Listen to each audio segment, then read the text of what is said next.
They told you it was just a story, a metaphor. But what if the giants were real, towering, flesh and blood descendants of ancient rebellion?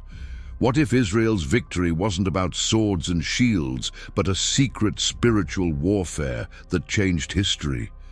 You're about to uncover how a band of slaves faced literal monsters and won. This is the forbidden truth behind the Promised Land. The evidence survived, and it points to a battle you're still fighting today. Stay with me. What you're about to hear will shatter everything you thought you knew. You stand at the edge of a revelation so dangerous it was scrubbed from textbooks and dismissed as myth. The giants of Canaan, the Anakim, the Rephaim were not poetic exaggerations. They were physical remnants of a pre-flood catastrophe, beings born from unions that defied divine order. This is the secret the Bible shouts in whispers, that the land promised to Abraham was occupied by monsters. Imagine the terror of the Israelite spies, seasoned survivors of Egyptian plagues, quaking before creatures so massive they made fortified cities look like toys. But here's what they didn't teach you. This conquest was never a mere military campaign. It was a cosmic cleansing, a spiritual excision of corrupted DNA from the earth. And you, right now, are being drawn into that same narrative. The giants are real. They manifest in your life as anxieties that loom, addictions that tower, doubts that dwarf your faith. The secret to defeating them has been hidden in plain sight, encoded in scrolls that bishops feared and archaeologists rediscovered. If something in you recognizes this truth, if your soul stirs with a hunger for more, leave a comment and stay until the end. Your reaction tells me this path matters, because what comes next will unravel centuries of suppression. The real shock isn't that giants existed, it's how Israel defeated them, and why that blueprint is your birthright. But first, you must step into the world they faced, a land where heaven and earth collided and shadows walked in daylight. Don't look away. The veil is thinning and the truth is emerging. What you're about to discover will rewrite your spiritual DNA. But be warned, this knowledge comes with a cost. Are you ready to pay it? The journey begins now. Picture Canaan before the invasion, a lush, blood-soaked paradise guarded by beings of nightmare. This wasn't just a territory, it was a spiritual stronghold, a nexus of ancient rebellion. The giants weren't random mutations. They were the offspring of the Nephilim hybrids, born from fallen watchers and human women, as described in Genesis 6. Their presence poisoned the land with violence and occult knowledge. Every city, from Hebron to Gath, was a fortress of fear, built with stones so large modern engineers still marvel. But why here? Why did God promise this cursed ground to Israel? Because the Promised Land was a testing ground for cosmic justice, a stage where divine covenant would clash with infernal legacy. You sense it, don't you? That this story echoes in your own battles, the places in your life that seem promised yet occupied by giants. The land flowed with milk and honey, but its rivers ran with the blood of human sacrifice. Its soil was fertile, yet tainted by graves of abominations. Israel wasn't just invading a nation, they were storming the gates of hell itself. And you are inheriting that same mission. Today, your Canaan might be a broken relationship, a financial crisis, a spiritual desert. But the principle remains: the land of promise is always defended by giants. They didn't want you to know that these giants had a weakness, a fatal flaw woven into their very existence. A flaw that Israel discovered through failure and divine revelation. But before we unveil that flaw, you must understand the invisible architecture of this war, the celestial stakes that made this battle inevitable. What if the giants were more than physical foes? What if they were living symbols of a rebellion that threatened all creation? Stay with me. The plot thickens and the shadows deepen. Let's pull back the curtain on the celestial drama. Before Israel crossed the Jordan, there was an invisible architecture, a heavenly council where plans were laid and destinies decided. The giants were pawns in a larger game, a rebellion of fallen angels who sought to corrupt humanity and seize the earth. Their offspring, the Nephilim, were designed to be unstoppable, blending angelic power with human flesh. But God's response was a covenant with a chosen people, Israel. You are part of that covenant now. Your battles are connected to this ancient war. The promised land was the front line, and the giants were the garrison of darkness. But here's the explosive truth. Israel's victory was preordained, not because of their strength, but because of a divine strategy that bypassed physical might. They were given weapons that giants could not comprehend. The Ark of the Covenant, the sound of trumpets, the march of faith. These weren't rituals. They were frequency weapons that destabilized the spiritual realm. Imagine Jericho, walls collapsing not from battering rams, but from resonant praise.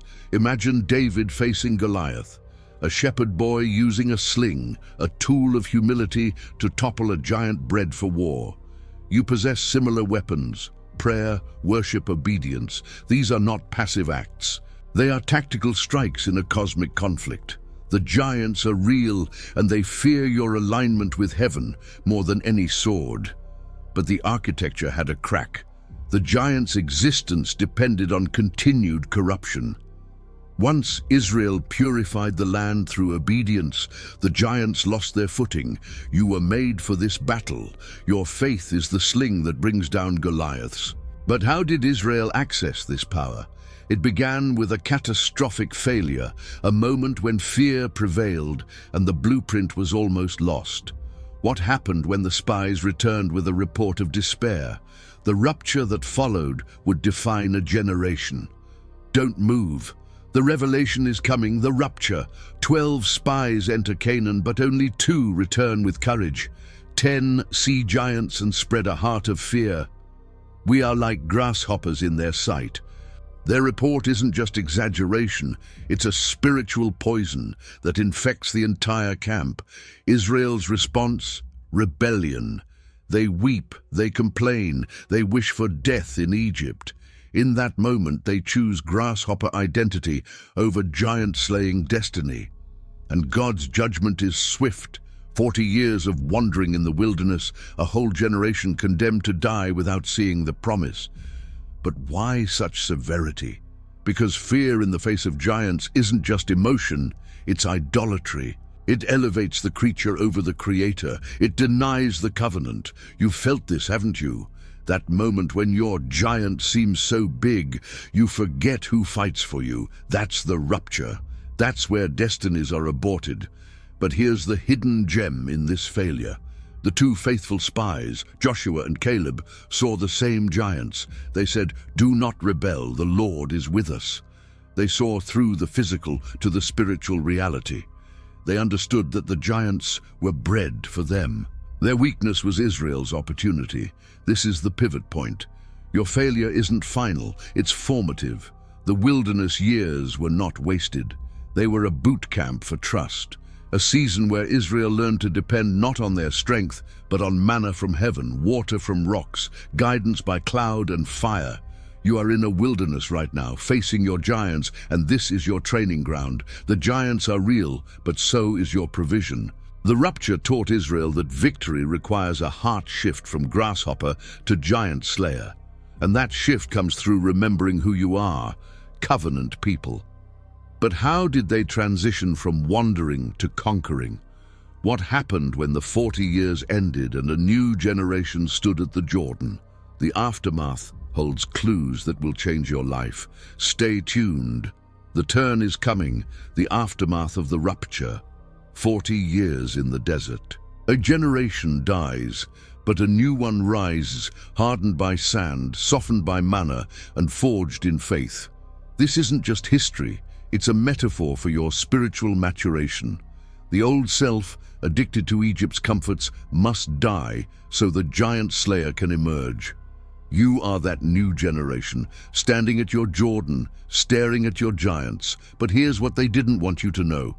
The wilderness was where Israel discovered their secret weapon. Not swords or spears, but utter dependence. They learned that giants fall when God fights, and God fights when his people obey. The Ark of the Covenant became their banner, a physical sign of invisible presence. When they carried it into battle, they weren't bringing a relic. They were inviting the commander of heaven's armies. And you have an ark too, your prayer closet, your worship, your confessed faith. These are portals where heaven invades earth. The giants are real, but they are powerless before a people who know their God. As the wilderness years end, Moses dies and Joshua takes command, a name that means the Lord saves. This is no coincidence. Joshua is a prototype of Jesus, the one who leads us into promise. You are following Joshua today. Your march begins with a miraculous crossing. The Jordan River parts, not for escape, but for invasion. The water heaps up as a memorial that God goes before you. And the first act in the land? Circumcision, a painful cutting away of flesh, a sign of covenant identity. Your giants will not fall until you cut away what ties you to the old life. This is intense personal surgery, but it's necessary, because the first battle after circumcision is Jericho, a city guarded by giants with walls that touch the sky. And the strategy is absurd. March in silence, then shout. The evidence survived. The walls fell flat, not from force, but from faith.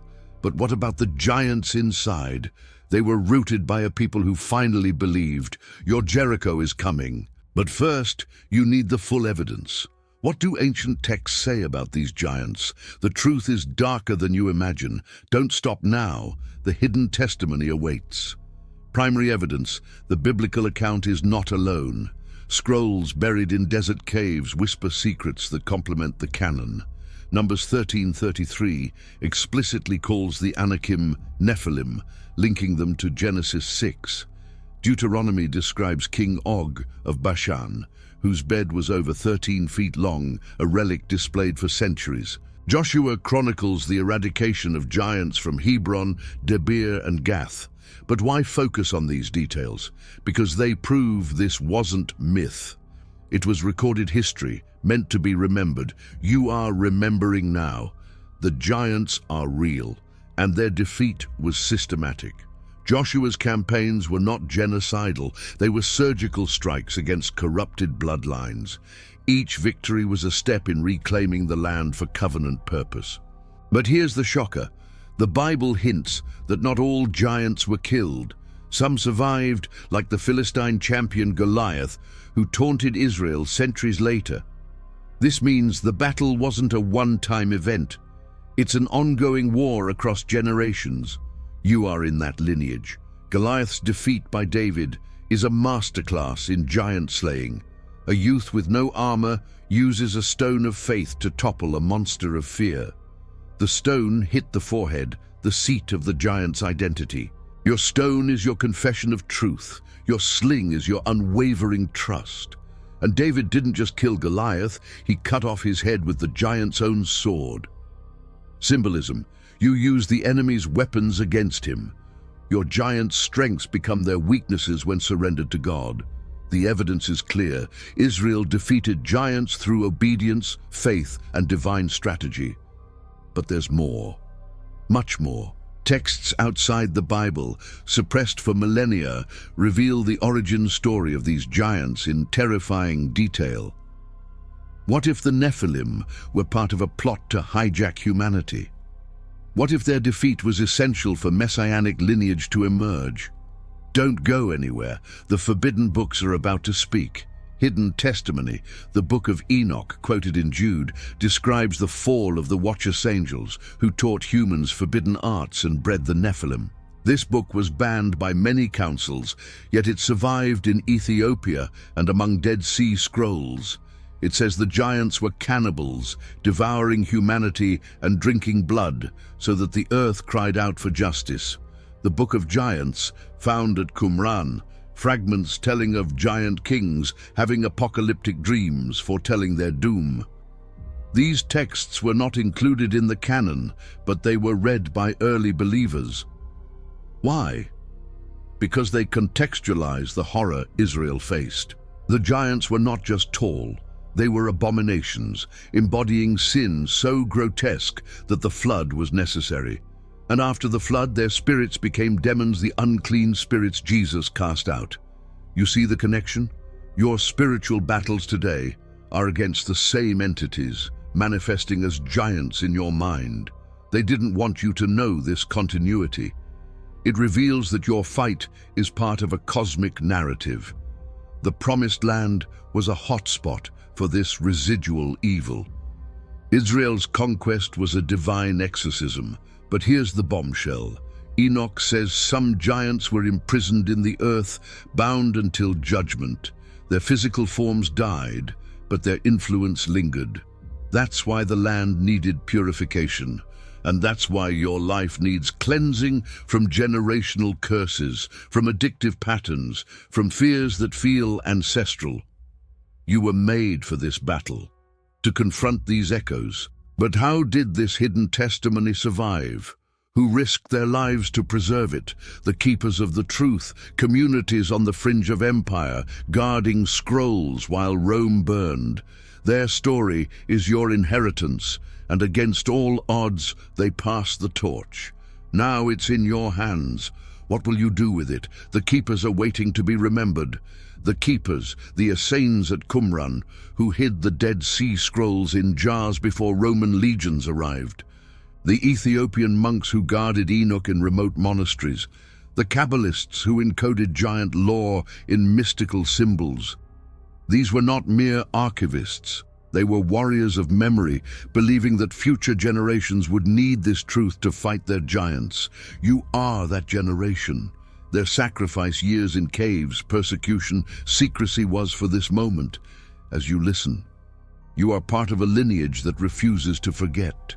The giants are real, and the keepers knew that forgetting them would mean losing the key to victory. They preserved texts that described giant anatomy, their weaknesses to specific prayers, their fear of sacred names. This was practical spirituality, not abstract theology. A manual for survival, and it was almost lost. In the 4th century, councils like Laodicea banned Enoch. In the Middle Ages, inquisitors burned manuscripts. But the keepers copied in secret, passed orally, buried in janizas. Why such effort? Because this knowledge emancipates. It tells you that your giants have a history, and that history includes their defeat. You are not alone.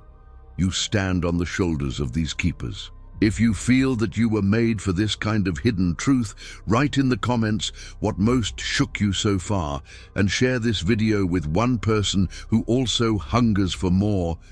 Your voice helps this buried story reach the ones who need it, because the Keeper's legacy is community, a network of believers who arm each other with truth. Today, you are a keeper. Your testimony, your sharing, your courage, it preserves the narrative for the next generation. But the story doesn't end in ancient caves. In the 20th century, something miraculous happened. Discoveries that shocked academia and confirmed what the keepers always knew. What did archaeologists find? Bones that defy explanation. Cities built for giants. The physical proof is emerging. Stay with me. The evidence is about to become tangible. Modern discovery. In the 19th and 20th centuries, archaeologists unearthed massive skeletal remains in the Levant. Newspapers like the New York Times reported finds of giants in Palestine, bones over 9 feet long, skulls with double rows of teeth. These reports were suppressed, labeled hoaxes, or hidden in museum basements. Why? Because they challenge evolutionary narratives and secular history. But the evidence survived. At Tel el-Hesi, at Gath, structures with megalithic stones that would require superhuman strength to move. In ancient texts, like the Egyptian execration texts, curses against giant kings in Canaan. Even outside the Bible, the Greeks spoke of the Titans, the Hindus of the deity as global memories of a giant race. Coincidence? No. Collective trauma. You are piecing together a puzzle that power structures tried to scatter. The giants are real, and their physical traces are undeniable. But here's the theological bombshell. These discoveries validate the biblical timeline. The flood, the dispersion, the conquest. They fit the archaeological layer called the Late Bronze Age collapse, where Canaanite cities fell abruptly. Jericho's walls did collapse outward, as if from an earthquake, dating to Joshua's time. Ai's ruins show evidence of burning. This isn't faith versus science, it's faith confirmed by science. Your belief is not blind, it's evidenced. But the deeper truth is this. The giants were a test of faith for Israel, and their remains are a test of faith for you. Will you trust the evidence, or will you bow to skepticism? The opposition is fierce, because admitting giants means admitting a supernatural worldview where God intervenes.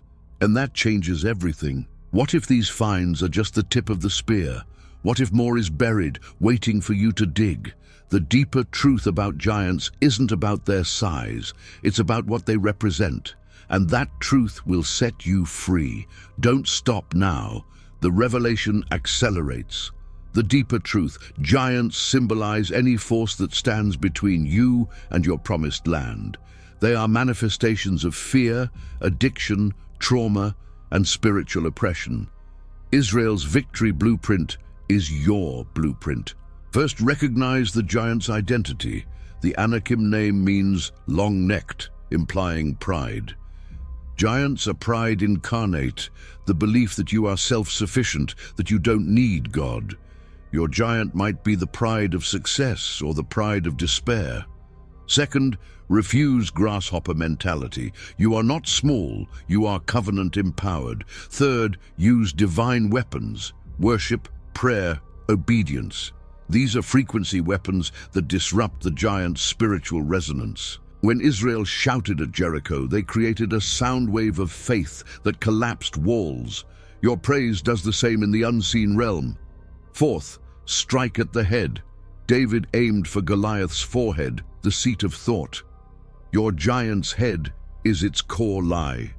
Identify it and sling truth at it. Fifth, finish the job. Don't just wound, decapitate. Use the giant's own sword, its strength turned against it. For example, use your past pain to minister to others. This is how Israel defeated the giants. Not by might nor by power, but by God's Spirit. You were made for this battle, and this truth isn't just ancient, it's urgently personal. Your promised land, your destiny, your healing, your breakthrough is guarded by giants, but they are bred for you. Their presence means your promise is near. Now the critical question, what is your giant? Name it, write it down. Because naming begins the process of slaying, but this isn't just about you. It's about your role in a larger story. Your calling is to become a giant slayer for your generation. How? By living out the blueprint. And the evidence is still out there, in physical traces that anchor this truth in reality. Where can you see the giant's legacy today? The land itself bears witness. Stay tuned. The map is about to be revealed. Your calling. You are not a bystander in this story. You are a participant, drafted into the same army that marched around Jericho. Your life is a promised land campaign. Every giant you face is an opportunity to demonstrate covenant faithfulness. Think of Rahab, the prostitute in Jericho who hid the spies. She was a Canaanite, yet she aligned with Israel and was saved. Your past doesn't disqualify you. Your faith does. She saw the giants fall and joined the winning side. You are called to do the same, to align with God's people, to trust His strategy, even when it seems absurd. This is your moment of decision. The giants are real, but so is your victory. Your weapons are not carnal, they are spiritual. Ephesians 6 calls them the armor of God, truth, righteousness, peace, faith, salvation, the Word. These are not metaphors, they are tactical gear for spiritual warfare. When you put them on, you are stepping into Joshua's sandals. You are crossing your Jordan, and your first step is belief. Believe that you were made for this battle. Believe that the same power that toppled giants for Israel is available to you. Believe that your shouts of praise will collapse walls, but belief requires action. March around your Jericho. Confront your Goliath. It might start small. A prayer, a confession, a step of obedience. Then watch the giants tremble. Your calling is not to fear giants, but to feast on them. They are bread nutrition for your faith. Each victory strengthens you for the next, and your victories inspire others. You become a keeper of the truth, passing it on. This is how the story continues. But don't think it's easy. The opposition is real, both internally and externally. There will be voices that say you're a grasshopper. There will be days of wilderness. But the promise stands. You will enter the land. Now let's ground this in reality. Where are the physical traces of this history? Can you visit them? Yes. And they hold power to transform your faith. The land is waiting. Don't look away. The map is unfolding. Physical traces. Today you can walk in the valleys where giants fell.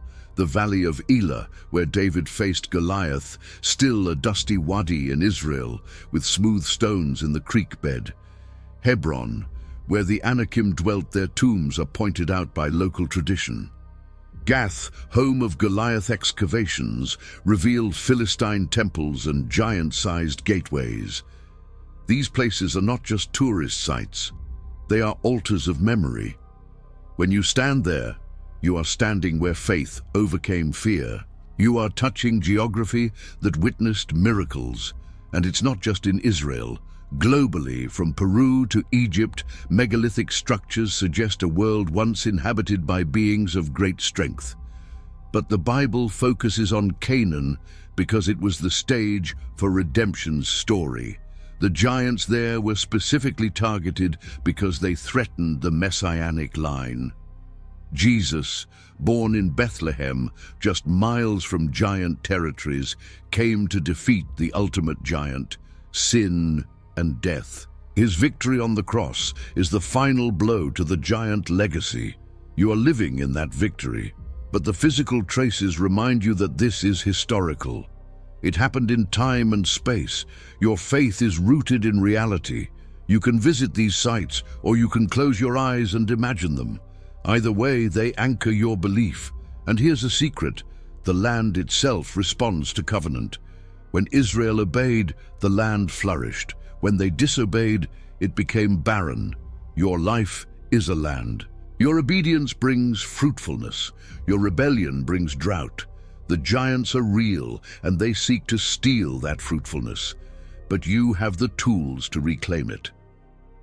Now, the question arises: why is this history contested? Why do scholars deny the giants? Because acknowledging them acknowledges a supernatural worldview that challenges secular power. The opposition has been fierce for millennia. Who tried to bury this truth, and why?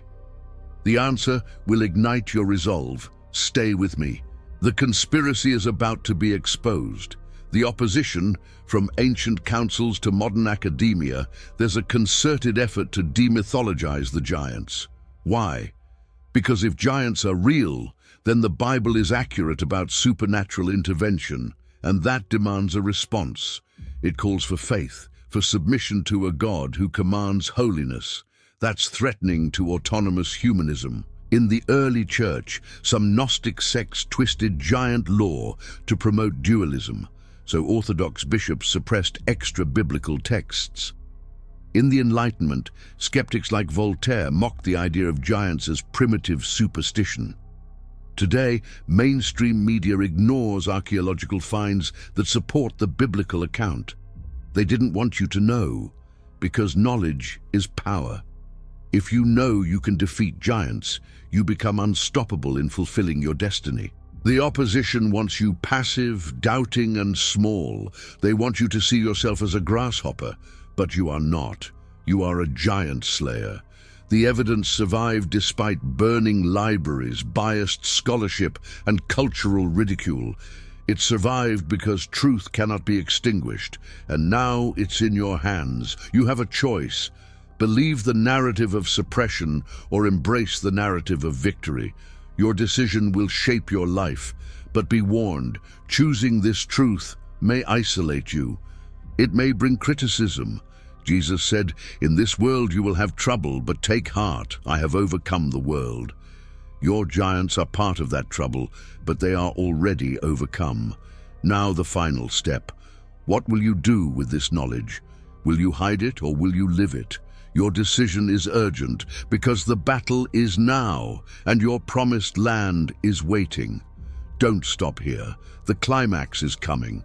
Your decision, this isn't just information, it's an invitation to transformation. You've seen the evidence, heard the testimony, felt the stirring. Now act, name your giant, write it down. Then apply the blueprint, recognize it as bread, refuse grasshopper identity, use divine weapons, strike at its head, and finish it. Do this today, not tomorrow, now. Because delay is a giant strategy. Your obedience triggers divine intervention. Remember, Israel's victory came when they finally crossed the Jordan and circumcised their hearts. Your Jordan is your point of no return. Your circumcision is the cutting away of unbelief. Step into the water, let it part, and march. If this revelation is reshaping how you see the sacred, and you want more forgotten texts and forbidden histories uncovered, say it in the comments and follow this channel. Your support is what makes the next revelations possible. Because this is not a solo journey. We are a community of giant slayers, reclaiming stolen truth. Your decision to engage, to share, to subscribe, it fuels this mission. It tells the opposition that their suppression failed. You are awake, and your awakening is contagious. But there's one final revelation, a secret so profound it ties everything together. It's about the ultimate giant and the ultimate victory. What is it? It will change how you see everything from Genesis to Revelation, from your past to your future. Stay with me.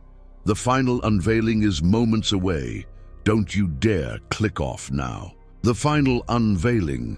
The ultimate giant is not a creature of flesh, but the spirit of rebellion itself, Satan, who empowered the Nephilim to corrupt humanity and block the messianic line. Israel's defeat of physical giants was a prophetic act pointing to Jesus Christ, who defeated the spiritual giant through the cross. Colossians 2:15 says, "He disarmed the powers and made a public spectacle of them."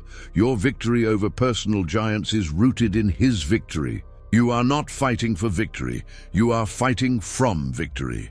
The promised land is not just Canaan, it's the kingdom of God, inaugurated by Jesus and expanding through his church.